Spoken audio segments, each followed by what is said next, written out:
vous attendais, Obi-Wan. Enfin, nous nous retrouvons.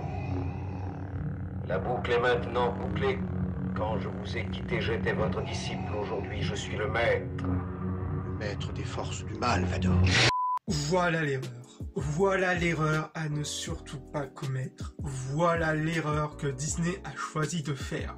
Celui de faire une énorme incohérence, mais aussi une réécriture qui ruine tout ce qui a été dit, tout ce qui a pu être imaginé dans l'épisode 4. Celui du match retour entre Obi-Wan et Dark Vador. Et que ça ruine notamment cette boucle qui a été dit dans la phrase de Dark Vador, cette boucle scénaristique entre l'ancien maître, enfin entre le Padawan et son maître, celui d'un Jedi déchu, celui d'un maître qui est prêt à tout pour le remettre sur le droit chemin. Il y a un peu plus de... Pour tous ceux qui ne connaissent pas vraiment l'univers Star Wars, sachez que entre l'épisode 3 et l'épisode 4, il y a un peu plus de 19 ans entre les deux. 19 ans, rien que le premier dialogue qu'on voit entre Obi-Wan et Dark Vador nous montre clairement qu'un peu plus de 19 ans se sont passés, 19 ans qui ne se sont pas croisés pour un duel quelconque. Mais malheureusement, l'épisode 3 le fait.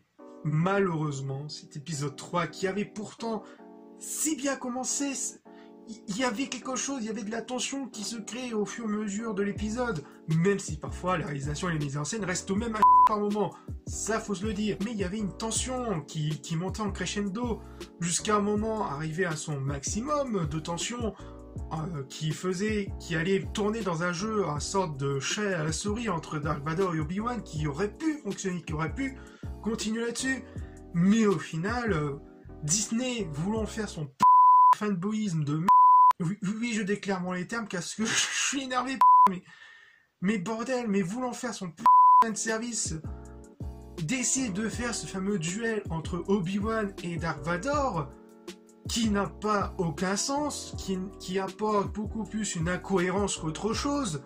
Alors oui, le combat fait plaisir à voir, mais ce genre de combat, ça reste en termes de fanfiction à mort. Ça reste vraiment sur le bas-côté en fait. Et en revenant à Disney avec son fanboyisme, mais quitte aussi à être incohérent avec son propre univers canonique, notamment avec la mort du personnage du Grand Inquisiteur, qui j'espère qu'il est mort, parce que le faire revenir, ça serait du gros foutage de gueule, mais comme pas possible. Ça tombe dans le nana, mais ayez des morts crédibles en fait, bordel. Bref, la mort de l'Inquisiteur, qui devait, comme je l'ai dit dans ma récente review, où cet événement, la véritable mort de l'Inquisiteur se passe dans la série Rebelle, et cette série Rebelle se passe 14 ans après l'épisode 3, et non pas 10 ans, avec cette mort d'Inquisiteur, quoi.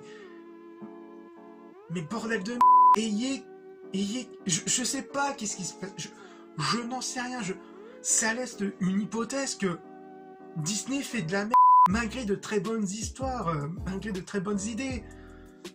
Mais bordel, pour cette série-là, ils ont totalement foiré. Faut se le dire, franchement, réveillez-vous. Mais vous assistez là à ce que Disney vous met la plus grosse carotte dans le... Bref, je vais me calmer. Mais franchement, c'est la dernière review que je vais faire sur cette série. Je suis désolé, c'est cette dernière review. Pour moi, la série est morte. Avec cette incohérence, cette énorme incohérence scénaristique, elle est morte. Pour moi, j'arrête là.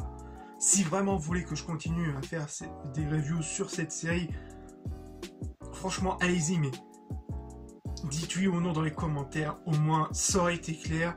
Si je n'ai pas reçu de réponse ou que j'ai reçu des vents, pour moi, ça sera considéré comme un non.